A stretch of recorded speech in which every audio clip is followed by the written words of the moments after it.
Hello, I'm Richard Wilde. This is Hitchhiker's Guide to the Galaxy by Douglas Adams, and we are on Chapter 4. Far away, on the opposite spiral arm of the galaxy, 500,000 light years from the star Sol, Zaphod Beeblebrox, president of the Imperial Galactic Government, sped across the seas of Damagran, his ion drive delta boat winking and flashing in the Damagran sun. Damagran the hot, Damagran the remote, Damagran the almost totally unheard of. Damagran, secret home of the Heart of Gold. The boat sped on across the water. It would be some time before it reached its destination because Damagran is such an inconveniently arranged planet. It consists of nothing but middling to large desert islands separated by very pretty but annoyingly wide stretches of ocean. The boat sped on.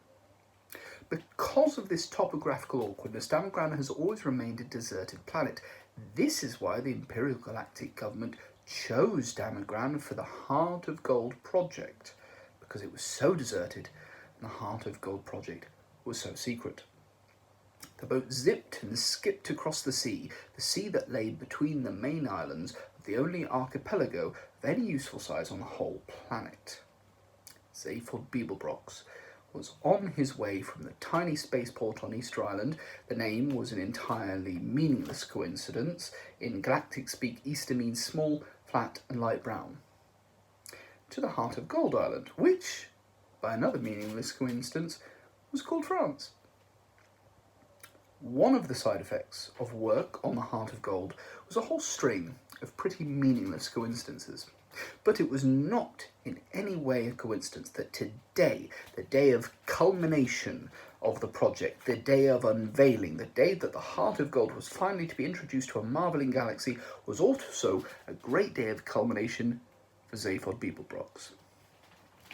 It was for the sake of this day that he had first decided to run for presidency, a decision which had sent shockwaves of astonishment throughout the Imperial Galaxy. Zaphod Beeblebrox? President? Not the Zaphod Beeblebrox, not the president. Many had seen it as a clinching proof that the whole of known creation had finally gone bananas. Zaphod grinned and gave the boat an extra kick of speed. Zaphod Beeblebrox, adventurer, ex-hippie, good timer, crook quite possibly, manic self-publicist, terribly bad at personal relationships, often thought to be completely out to lunch. President? No one had gone bananas, not in that way at least. Only 6 people in the entire galaxy understood the principle on which the galaxy was governed, and they knew that once Zaphod Beeblebrox had announced his intention to run as president, it was more or less a fait accompli. He was ideal presidency fodder. President. Full title, President of the Imperial Galactic Government. The term imperial is kept, that is now an anachronism. The hereditary emperor is nearly dead and has been for many centuries. In the last moments of his dying coma, he was locked in a stasis field which keeps him in a state of perpetual unchangingness.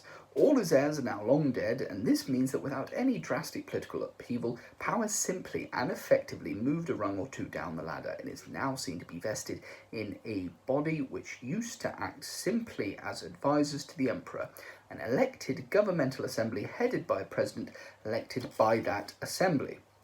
In fact, it vests in no such place. The president in particular is very much a figurehead. He wields no real power whatsoever. He is apparently chosen by the government, but the qualities he is required to display are not those of leadership, but those of finely judged outrage. For this reason, the president is always a controversial choice, always an infuriating but fascinating leader. His job is not to wield power, but to draw attention away from it. On those criteria, Zaphod Beeblebrox is one of the most successful presidents the galaxy has ever had. He had already spent 2 of his 10 presidential years in prison for fraud. Very, very few people realised that the president and the government have virtually no power at all, and of these few people, only 6 whence ultimate political power is wielded. Most of the others secretly believe that the ultimate decision-making process is handled by a computer. They couldn't be more wrong. Now, what they completely failed to understand was why Zaphod was doing it. He banked sharply, shooting a wild wall of water at the sun. Today was the day. Today was the day when they would realise what Zaphod had been up to. Today was what Zaphod Beeblebrox' presidency was all about. Today was also his 200th birthday. But that was just another meaningless coincidence. As he skipped his boat across the seas of Damagran, he smiled quietly to himself about what a wonderful, exciting day it was going to be. He relaxed and spread his 2 arms lazily along the seat back. He steered with an extra arm he'd recently had fitted just beneath his right one to help improve his ski boxing. "Hey," he cooed to himself, "you're a really cool guy, you."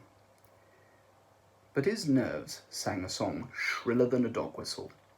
The island of France was about 20 miles long, 5 miles across the middle, sandy and crescent-shaped. In fact, it seemed to exist not so much as an island in its own right, as simply a means of defining the sweep and curve of a huge bay. This impression was heightened by the fact that the inner coastline of the crescent consisted almost entirely of steep cliffs.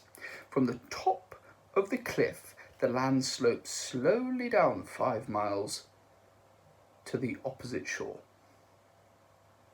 On top of the cliffs stood a reception committee. It consisted in large part of the engineers and researchers who had built the Heart of Gold, mostly humanoid, but here and there were a few reptiloid Tomineers, 2 or 3 green sylph-like maximelegaticians, an octopodic physucturalist or 2, and a Hulavu.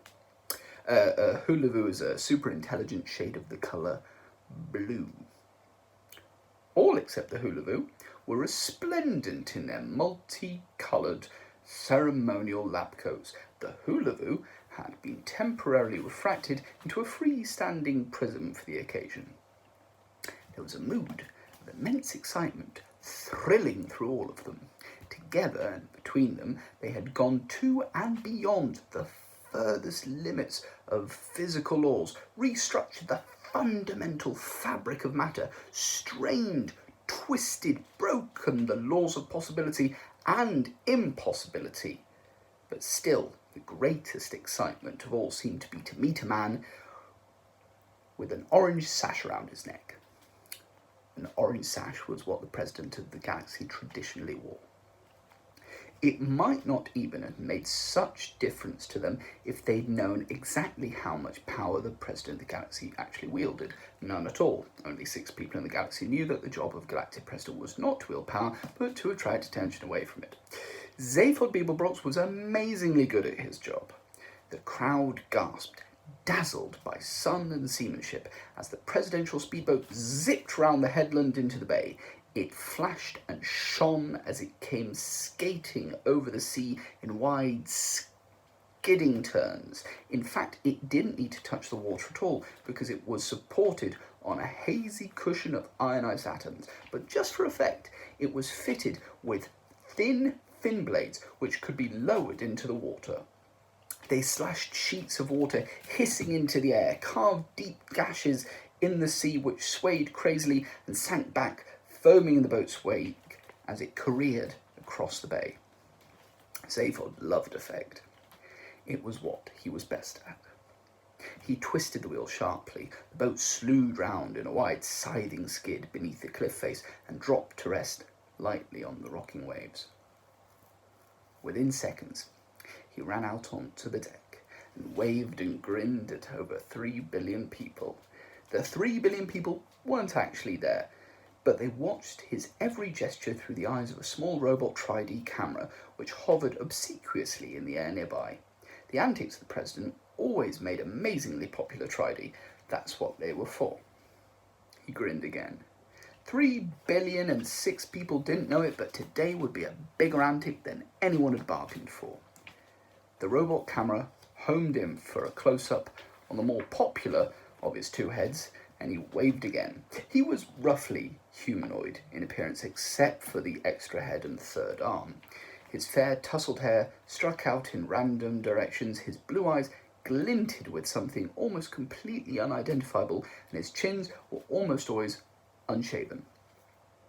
A 20-foot-high transparent globe floated next to his boat, rolling and bobbing, glistening in the brilliant sun. Inside it floated a wide semicircular sofa upholstered in glorious red leather. The more the globe bobbed and rolled, the more the sofa stayed perfectly still, steady as an upholstered rock.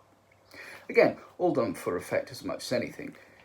Zaphod stepped through the wall of the globe and relaxed on the sofa. He spread his two arms along the back and with a third brushed some dust off his knee. His head looked about, smiling. He put his feet up. At any moment, he thought, he might scream. Water boiled up beneath the bubble. It seethed and spouted. The bubble surged into the air, bobbing and rolling on the waterspout. Up it climbed, throwing stilts of light at the cliff. Up it surged on the jet, the water falling from beneath it, crashing back into the sea hundreds of feet below. Zaphod smiled, picturing himself. A thoroughly ridiculous form of transport, but a thoroughly beautiful one. At the top of the cliff, the globe wavered for a moment, tipped onto a railed ramp, rolled down it to a small concave platform, and riddled to a halt. To tremendous applause, Zaphod Beeblebrox stepped out of the bubble, his orange sash blazing in the light. The President of the Galaxy had arrived.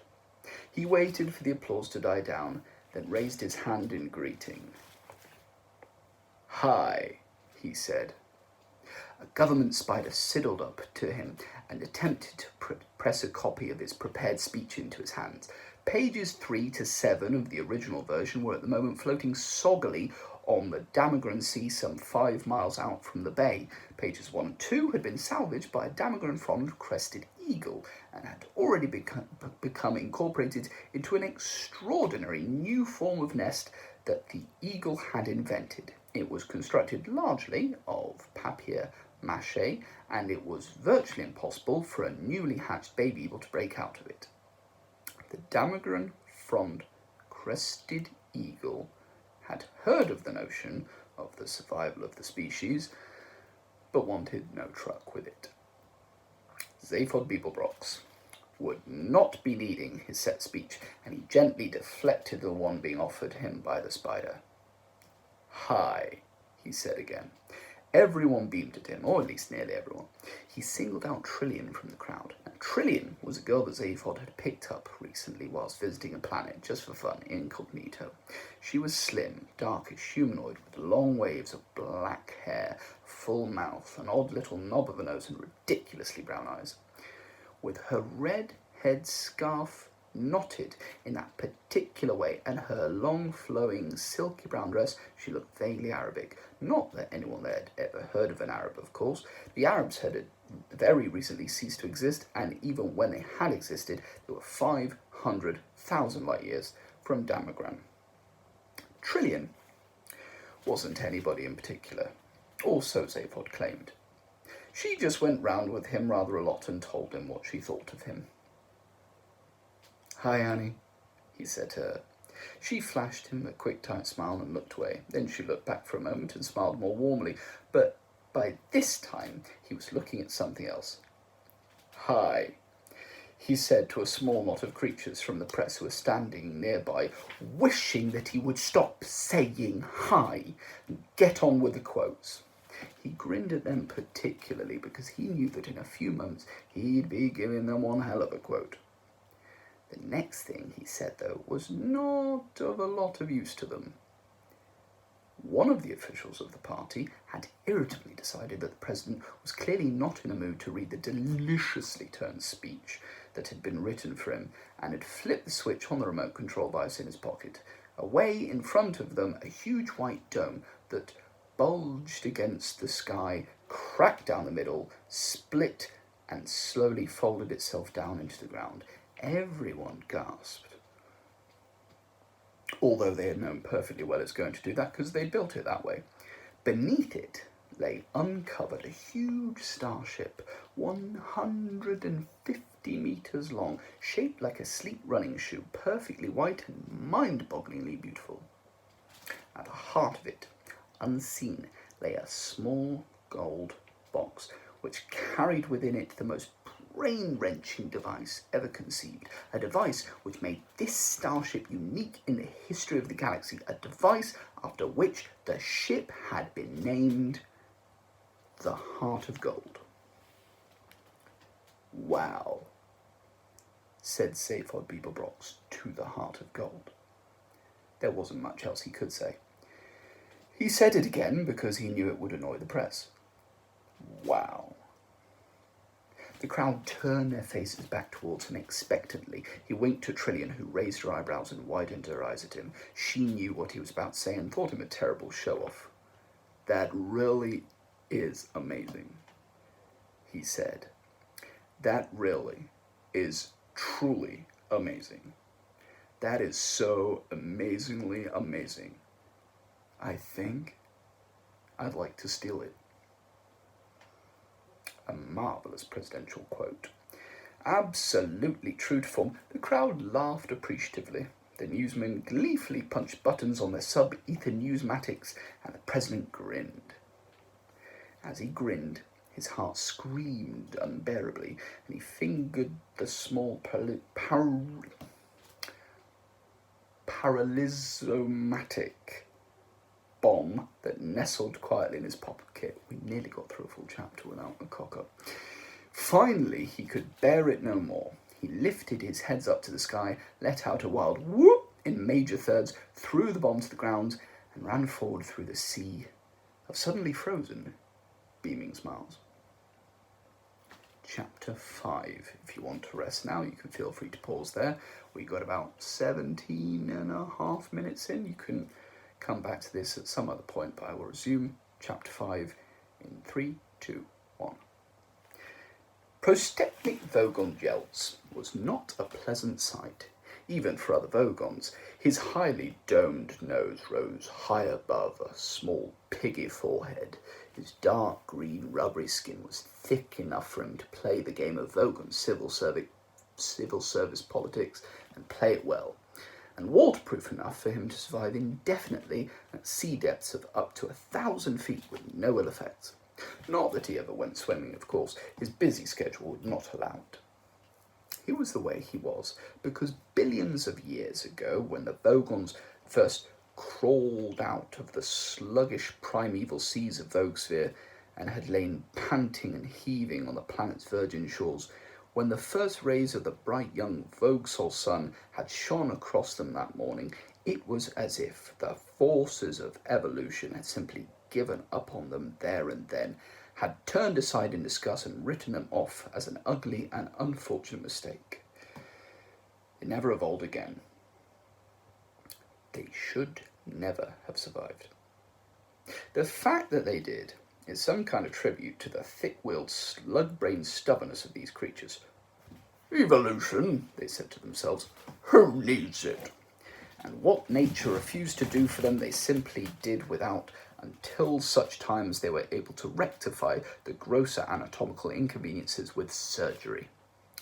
Meanwhile, the natural forces on the planet Vogsphere had been working overtime to make up for their earlier blunder. They brought forth scintillating jewel-scuttled crabs, which the Vogons ate, smashing their shells with iron mallets. Tall, aspiring trees of breathtaking slenderness and colour, which the Vogons cut down and burnt the crab meat with. Elegant gazelle-like creatures with silken coats and dewy eyes, which the Vogons would catch and sit on. They were no use as transport because their backs would snap instantly, but the Vogons sat on them anyway. Thus the planet Vogsphere whiled away the unhappy millennia, until the Vogons suddenly discovered the principles of interstellar travel. Within a few short Vogue years, every last Vogon had migrated to the Megabrantis cluster, the political hub of the galaxy, and now formed the immensely powerful backbone of the galactic civil service. They have attempted to acquire learning, they have attempted to acquire style and social grace, but in most respects, the modern Vogon is little different from his primitive forebears. Every year, they import 27,000 scintillating jewel-scuttling crabs from their native planet and while away a happy drunken night, smashing them to bits with iron mallets. Prostetnik Vogon Gels was a fairly typical Vogon in that he was thoroughly vile. Also, he did not like hitchhikers. Somewhere, in a small, dark cabin, buried deep in the intestines of Prostetnik Vogon Jeltz's flagship, a small match flared nervously. The owner of the match was not a Vogon, but he knew all about them and was right to be nervous. His name was Ford Prefect. Ford Prefect's original name is only pronounceable in an obscure Betelgeusian dialect now virtually extinct since the great collapsing Hrung disaster of Gal Cid year 03758, which wiped out all the old Prixid beetle communities on Betelgeuse 7.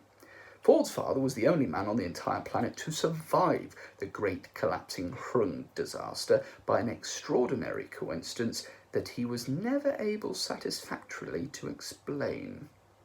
The whole episode is shrouded in deep mystery. In fact, no one ever knew what a Hrung was, nor why it had chosen to collapse on Betelgeuse 7 particularly. Ford's father, magnanimously waving aside the clouds of suspicion that had inevitably settled around him, came to live on Betelgeuse 5, where he both fathered and uncled Ford. In memory of his now dead race, he christened him in the ancient Praxibeetle tongue.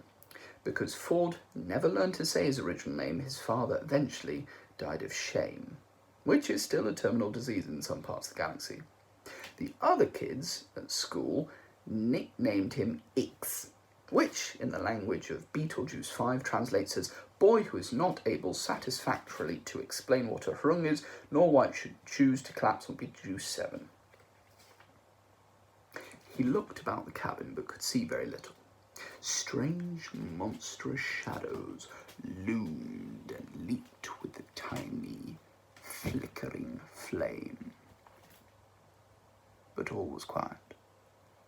He breathed a silent thank you to the Dintrasis. The Dintrasis are an unruly tribe of gourmands, a wild but pleasant bunch whom the Vogons had recently taken to employing as catering staff on their long-haul fleets, on the strict understanding that they keep themselves very much to themselves.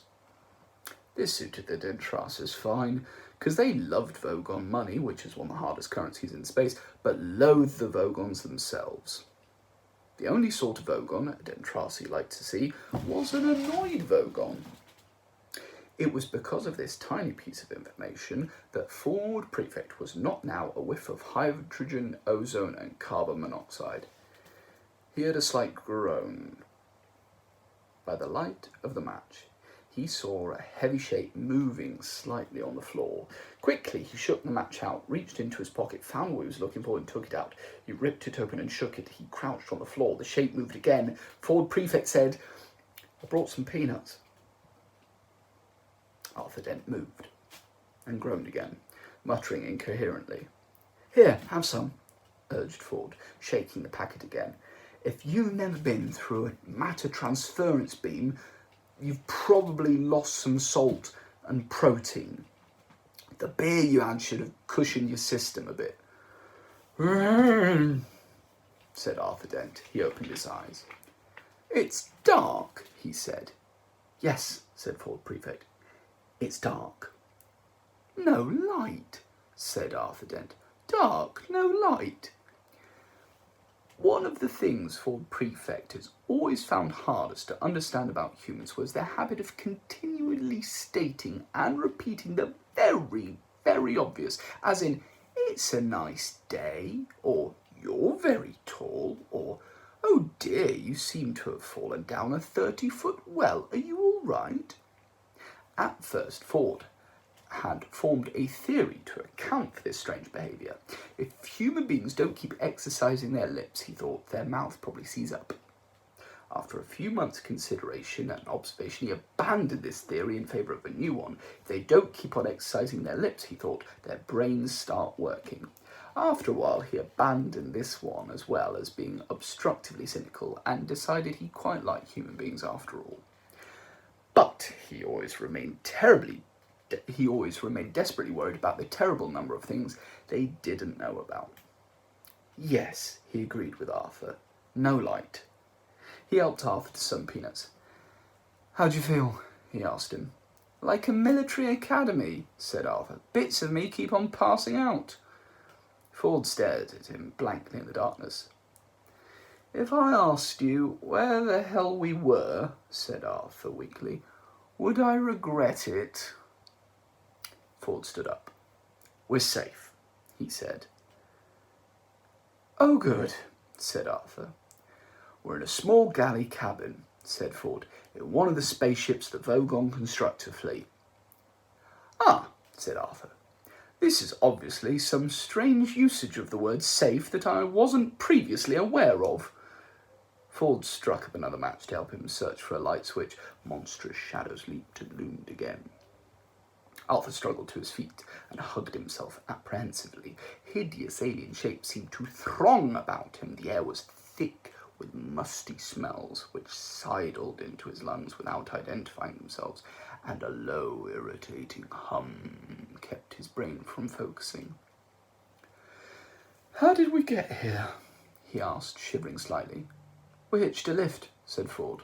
Excuse me, said Arthur. Are you trying to tell me that we just stuck out our thumbs and some green bug-eyed monster stuck his head out and said, Hi, fellas, hop right in. I can take you as far as the Basingstoke roundabout.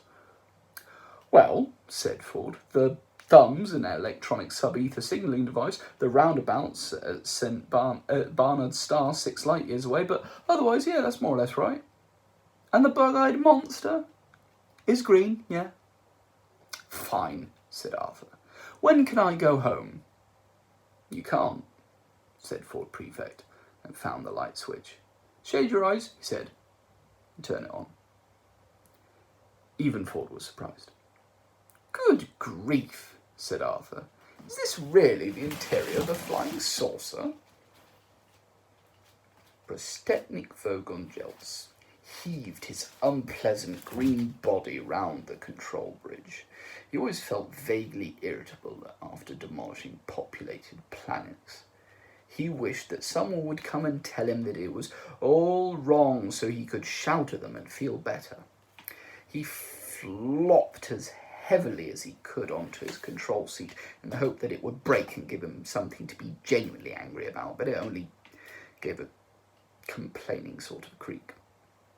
Go away, he shouted at a young Vogon guard who entered the bridge at that moment. The guard vanished immediately, feeling rather relieved. The guard was glad it wouldn't now be him who delivered the report they just received. The report was an official release which said that a wonderful new form of spaceship drive was at this moment being unveiled at a government research base on Damagran, which would henceforth make all hyperspatial express routes unnecessary. Another door slid open, but this time the Vogon captain didn't shout because it was the door from the galley, the quarters where the Dentrasus prepared his meals. A meal would be most welcome. The huge furry creature bounded through the door with his lunch tray. It was grinning like a maniac. Prostetnik Vogon Jeltz was delighted. He knew that when a Dentrasi looked like it was pleased with itself, there was something going on somewhere on the ship that he could get very angry about indeed. Ford and Arthur stared around them. Well, what do you think? Said Ford. It's a bit squalid, isn't it? Ford frowned at the grubby mattress, unwashed cups, and unidentifiable bits of smelly alien underwear that lay around the cramped cabin. Well, this is a working ship, you see, said Ford. These are the Dintrasi sleeping quarters. I thought you said they were called Vogons or something. Yeah, said Ford. The Vogons run the ship, the Dintrasis are the cooks. They let us on board. I'm confused, said Arthur. Here, have a look at this, said Ford. He sat down on one of the mattresses and rummaged about in his satchel. Arthur prodded the mattress nervously and then sat on it. In fact, he had very little to be nervous about, because all mattresses grown in the swamps of Squam Shelliceta are very thoroughly killed and dried before being put to service. Very few have ever come to life again. Now, Ford handed the book to Arthur. What is it? Asked Arthur. The Hitchhiker's Guide to the Galaxy. It's a sort of electronic book. It tells you everything you need to know about anything. That's its job. Arthur turned it over nervously in his hands. Oh, I like the cover, he said. Don't panic. It's the first helpful or intelligible thing anyone's said to me all day. I'll show you how it works. He snatched it from Arthur, who was still holding it as if it was 2 week deadlock, and pulled it out of its cover. You press this button here, you see, and the screen lights up, giving you the index. A screen about 3 inches by 4 lit up, and characters began to flicker across the surface. You want to know about Vogons, so I enter that name. So, his fingers tapped some more keys, and there we are. The words Vogon Constructor Fleet flared in green across the screen. Ford pressed a large red button at the bottom of the screen, and words began to undulate across it. At the same time, the book began to speak, the entry as well, in a still, quiet, measured voice. This is what the book said. Vogon Constructor Fleets. Here is what to do if you want to get a lift from a Vogon. Forget it. They are one of the most unpleasant races in the galaxy. Not actually evil, but bad-tempered, bureaucratic, officious, and callous. They wouldn't even lift a finger to save their own grandmothers from the ravenous bug-bladder beast of Trull without orders signed in triplicate, sent in, sent back, queried, lost, found, subjected to public inquiry, lost again, and finally buried in soft peat for 3 months and recycled as firelighters.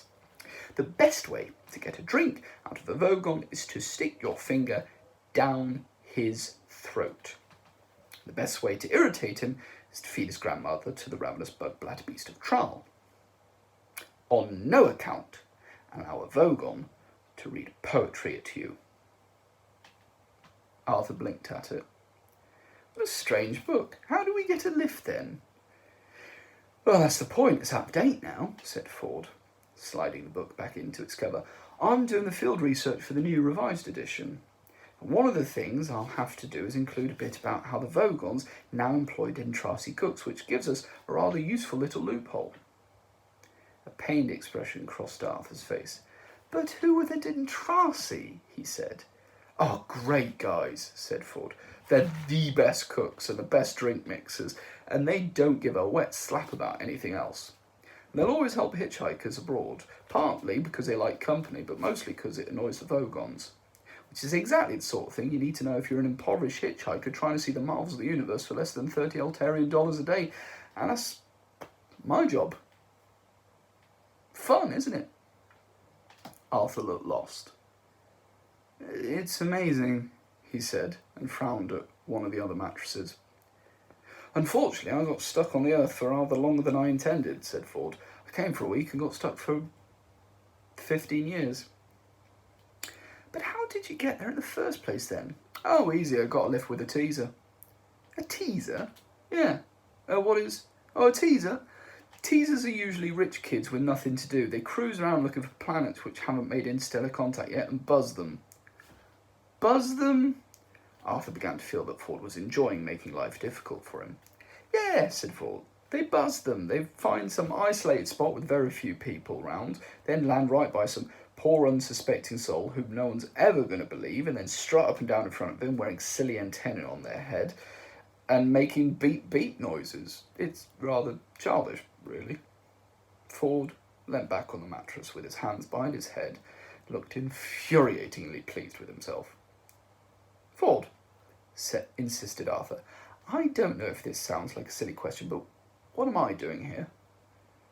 Well, you know that, said Ford. I rescued you from the Earth. And what's happened to the Earth? It's been demolished. Has it? Said Arthur levelly. Yeah, just, boiled away into space. Look, said Arthur, I'm a bit upset about that. Ford frowned to himself and seemed to roll the thought round in his mind. Yeah, I can understand that, he said at last. Understand that? Shouted Arthur. Understand that? Ford sprang up. Keep looking at the book, he hissed urgently. What? Don't panic. I'm not panicking. Yes, you are. All right, so I'm panicking. What else is there to do? You just come along with me and have a good time. The galaxy's a fun place. You'll need to have this fish in your ear. I beg your pardon, said Arthur, rather politely, he thought. Now, Ford was holding up a small glass jar, which quite clearly had a small yellow fish wriggling around in it. Arthur blinked at him. He wished there was something simple and recognisable he could grasp hold of. He would have felt safe if, alongside the Dentrasi underwear, the piles of squanchellus mattresses, the man from Beetlejuice holding up a small yellow fish and offering to put it in his ear, he had just been able to see a small packet of cornflakes. But he couldn't. He didn't feel safe. Suddenly, a violent noise leapt at them from no source that he could identify. He gasped in terror at what sounded like a man trying to gargle whilst fighting off a pack of wolves. Shh, said Ford. Listen, it might be important. Important? Is the Vogon captain making an announcement on the tannoy? You mean that's how Vogons talk? Listen, but I can't speak Vogon. You don't need to. Just put this fish in your ear. Ford, with a lightning movement, clapped his hand to Arthur's ear, and he had a sudden sickening sensation of the fish slithering deep into his aural tract. Gasping with horror, he scrabbled at his ear for a second or so, but then slowly turned goggle-eyed with wonder. He was experiencing the aural equivalent of looking at a picture of two black silhouetted faces and suddenly seeing it as a picture of a white candlestick. Or of looking at a lot of coloured dots on a piece of paper which suddenly resolve themselves into the figure 6 and mean that your optician is going to charge you a lot of money for a new pair of glasses. He was still listening to the howling gargles. He knew that, only now it had somehow taken on the semblance of perfectly straightforward English. This is what he heard. Next time. Don't panic.